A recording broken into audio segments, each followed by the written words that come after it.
Shalom jemaat yang dikasih Tuhan, pada pagi hari ini kita akan mendengarkan kebenaran firman Allah, dan sebelumnya mari kita berdoa. Bapa dalam Yesus Kristus, kami berterima kasih kepada Tuhan pagi hari ini, walaupun dalam keadaan yang seperti ini kami tetap beribadah kepada Tuhan, memuji dan membesarkan nama Tuhan, dan juga saatnya kami dengar firman Allah. Tuhan, urapi hamba-Mu, pakai hamba-Mu menjadi Allah Tuhan yang heran. Dan juga Tuhan berikan hikmat kepada hamba-Mu untuk menyampaikan firman Allah. Dan biarlah firman Allah membantu kami untuk kami menjalani kehidupan kami dalam keadaan yang seperti ini. Di dalam nama Tuhan Yesus Kristus. Haleluya. Amin. Shalom Bapak Ibu yang dikasih Tuhan, pagi hari ini saya ingin berbicara tentang Tuhan memperkenalkan jalan-jalannya. Tuhan memperkenalkan jalan-jalannya. Dalam Mazmur pasal 100 yang ketiga, 103 ayat yang ketujuh, Mazmur pasal 103 ayat 7, firman Allah berkata demikian, Ia telah memperkenalkan jalan-jalannya kepada Musa, perbuatan-perbuatannya kepada orang Israel. Saya ulangi sekali lagi. Ia telah memperkenalkan jalan-jalannya kepada Musa, perbuatan-perbuatannya kepada orang Israel. Dalam kitab Mazmur pasal 103 ini, Daud sedang mengangkat sebuah peristiwa yang terjadi dalam kehidupan bangsa Israel dan juga Musa. Yang Daud angkat adalah bagaimana Tuhan memperkenalkan jalan-jalannya kepada Musa dan perbuatan-perbuatannya kepada bangsa Israel. Kita tahu bahwa bangsa Israel itu ditawan selama 400 tahun. Dan setelah keluar melalui kepemimpinan Musa, kita melihat Tuhan sendiri pimpin bangsa Israel itu selama 40 tahun. Dan jika dibandingkan dalam kitab Kejadian pada saat Yakub pergi ke Mesir, itu hampir 3 hari mereka bisa menjalani perjalanan itu. Berarti sangat jauh bandingannya. Tapi Tuhan izinkan itu terjadi dalam kehidupan bangsa Israel selama 40 tahun perjalanan ini. Bahkan dalam perjalanan 40 tahun ini ada satu generasi yang hilang untuk tidak bisa masuk ke tanah Kanaan. Dan dalam perjalanan selama ini yang kita tahu bahwa bangsa Israel itu berjalan dengan kekayaan yang sangat luar biasa. Mereka mendapatkan emas dari Mesir, tetapi emas itu tidak akan bisa berguna pada saat mereka ada dalam perjalanan, pada saat mereka ada di padang gurun. Bahkan emas itu membawa mereka untuk membuat lembu emas.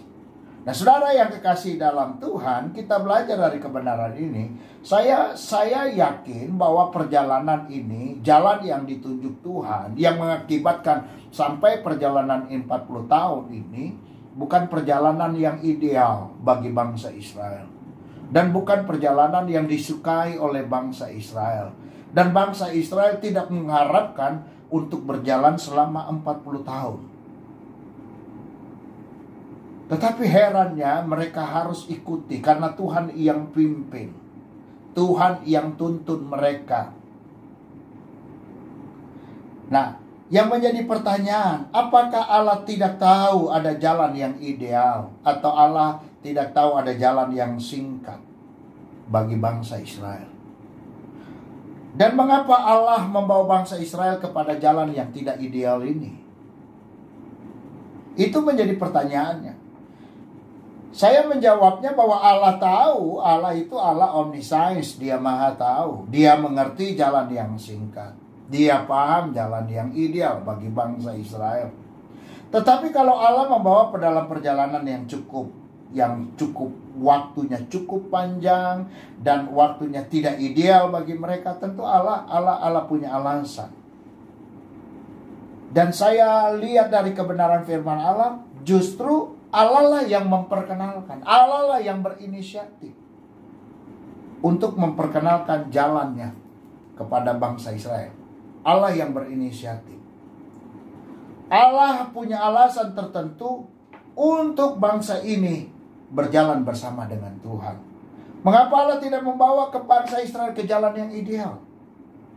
Allah punya alasan tertentu, sehingga ia memperkenalkan bangsa ini dengan jalan yang tidak ideal. Saudara yang dikasihi Tuhan, seringkali Tuhan perkenalkan kita kepada jalan yang kita tidak harapkan. Seringkali Tuhan izinkan kita menjalani sebuah jalan di mana jalan itu adalah jalan yang bukan ideal bagi kita. Kita tahu tidak ada satu orang pun yang berharap untuk berjalan di jalan yang tidak ideal. Semua manusia ingin berjalan di jalan yang ideal. Tetapi kalau Tuhan izinkan kita menjalani di jalan yang tidak ideal ini, di jalan yang tidak kita harapkan ini, tentu ada maksud Tuhan. Tentu ada tujuan Tuhan. Saya melihat dari peristiwa ini, selama bangsa Israel berjalan dengan jalan yang tidak ideal ini, selama itulah bangsa Israel terjadi interaksi dengan Allah.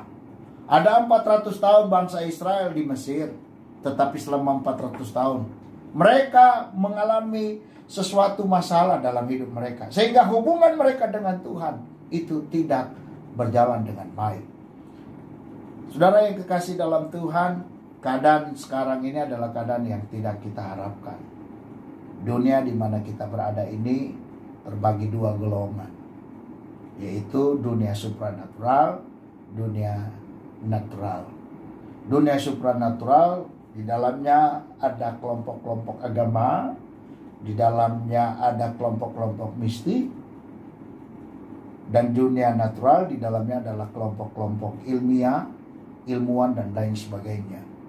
Kita bisa melihat dalam dunia supranatural, kelompok-kelompok mistis pun dia menjawab persoalan ini dengan cara-cara mereka.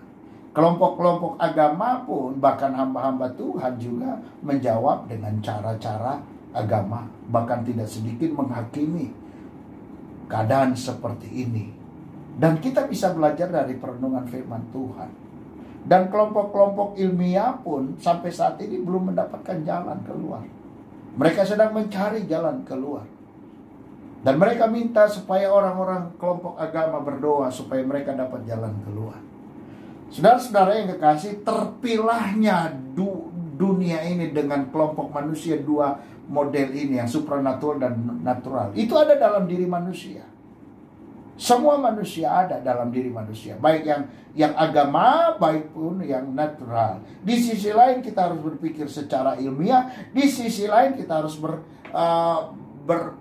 berbuat secara agama. Kita berdoa. Nah, jadi dengan peristiwa ini sampai saat ini kita bisa mengetahui bahwa dengan keadaan seperti ini, keadaan yang tidak ideal ini, yang tidak kita harapkan ini, ada banyak anak-anak Tuhan yang terbangun, berinteraksi dengan Tuhan, terhubung dengan Tuhan, yang dulunya tidak bertanya kepada Tuhan, sekarang bertanya kepada Tuhan. Bahkan di dalam kelompok-kelompok natural pun, mereka yang dulu merasa lebih hebat, merasa lebih pandai, mereka sedang bertanya, kenapa Tuhan, kenapa Tuhan, ada apa dengan Tuhan. Bahkan dalam kelompok-kelompok ateis pun mereka mulai bertanya, ada apa dengan Tuhan.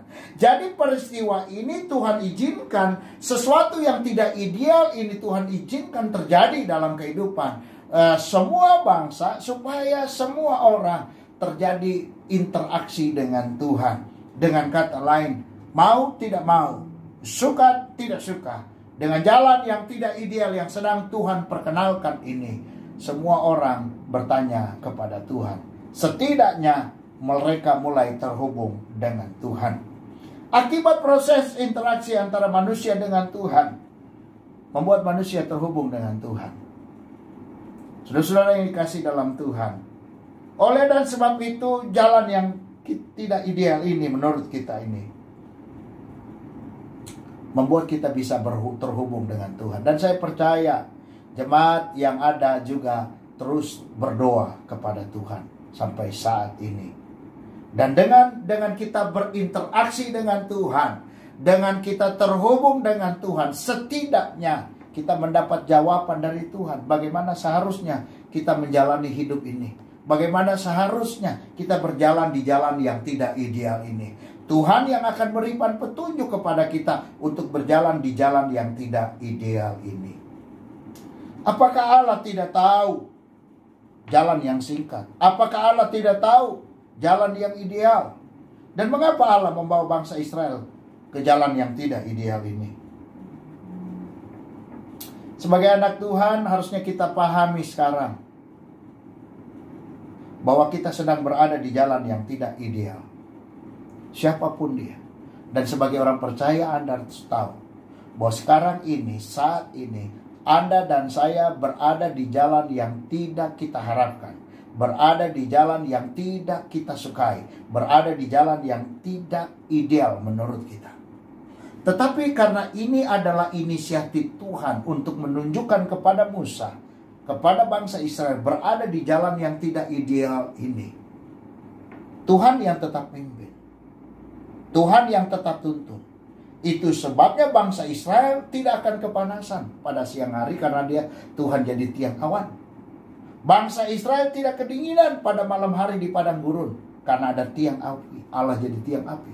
Bangsa Israel tidak kelaparan karena ada mana dan burung puyuh. Pada saat kehausan, Tuhan cukupkan mereka. Dan pakaian mereka tidak rusak selama 40 tahun. Karena Tuhan yang pimpin. Jadi sebagai anak Tuhan, walaupun kita sedang berada di jalan yang tidak ideal ini, berada di jalan yang tidak kita sukai, jangan sekali-kali kita keluar dari tudungnya Tuhan. Jangan sekali-kali kita keluar dari jalan yang keluar dari apa yang ada di dalam komunitasnya Tuhan. Kita merasa lebih bisa dan kita keluar. Saya ingin beritahukan kepada saudara-saudara, ketika Anda berada di luar komunitas dan di luar tudungnya Tuhan, ketika Anda kelaparan, Anda tidak akan dapat mana, Anda tidak akan dapat burung puyuh. Ketika Anda kedinginan, Anda tidak akan merasakan adanya tiang api pada malam hari. Dan ketika Anda kepanasan, Anda tidak akan merasakan adanya tiang awan. Tapi bagi bangsa Israel, walaupun di padang gurun, mereka merasakan ada tiang awan pada siang hari. Mereka merasakan ada tiang api pada malam hari. Mereka tidak kedinginan, mereka tidak jadi kepanasan, dan mereka dicukupi oleh Tuhan. Saudara-saudara yang dikasih dalam Tuhan, ada 3 pelajaran melalui Tuhan memperkenalkan jalannya. Yang pertama, yang pertama adalah terkadang Tuhan perkenalkan jalan yang tidak ideal bagi kita. Tujuan Tuhan supaya kita selalu terhubung kepada Tuhan. Jadi bersyukurlah dengan keadaan seperti ini, semua orang mulai terhubung dengan Tuhan. Dari golongan atas sampai golongan bawah, semua mulai bertanya kepada Tuhan. Apa maksud Tuhan dengan semua ini? Dengan sendirinya manusia bertanya kepada Tuhan. Pelajaran yang kedua dengan keadaan seperti ini, selama kita berada dalam jalan yang tidak ideal ini, tetap saja bersama dengan Tuhan. Jangan tinggalkan Tuhan, tetap bersama dengan Tuhan. Karena kita akan merasakan tiang awan, kita akan merasakan tiang api, dan kita akan dicukupi oleh Tuhan. Dan selama kita berada di jalan yang tidak ideal ini, jalan yang tidak kita harapkan ini, ketahuilah Tuhan pasti tetap menjadi perlindunganmu. Tuhan tetap menjadi penolongmu. Tuhan akan tetap tuntun engkau. Tuhan akan tetap pimpin engkau. Saudara-saudara yang dikasihi Tuhan, kita tahu keadaan sekarang bukan keadaan yang biasa-biasa. Seluruh dunia memikirkan bagaimana keluar dari keadaan seperti ini. Ini adalah keadaan yang tidak ideal. Ini terjadi kepada seluruh bangsa dan negara. Tetapi percayalah, walaupun ini keadaan yang tidak kita harapkan, tetaplah terhubung dengan Tuhan. Tetaplah beribadah kepada Tuhan. Dan percayalah kita tetap bersama dengan Tuhan. Dan tetaplah percaya bahwa Tuhan adalah perlindungan kita. Kiranya Tuhan memberkati. Mari kita berdoa. Terima kasih untuk perenungan firman Tuhan yang singkat. Tuhan memberkati kami. Kalau ada jemaat Tuhan yang lemah, Tuhan kuatkan. Kalau ada yang susah, Tuhan hiburkan. Dan kalau ada yang sakit, di dalam nama Yesus, Tuhan sembuhkan. Terpujilah Allah dalam Yesus Kristus, nama di atas segala nama, yang sudah mengajarkan kami berdoa. Bapa kami di surga, dikuduskanlah namamu, datanglah kerajaanmu, jadilah kehendakmu di bumi seperti surga. Berikanlah kami pada hari ini makan kami yang secukupnya, dan ampunilah kesalahan kami, seperti kami juga mengampuni kesalahan orang lain. Dan janganlah bawa kami percobaan, tapi lepaskanlah kami dari jahat. Karena Engkaulah yang punya kerajaan dan kuasa dan kemuliaan sampai selama-lamanya. Amin. Saya Pendeta Gideon Pembahas mengucapkan Tuhan memberkati. Amin.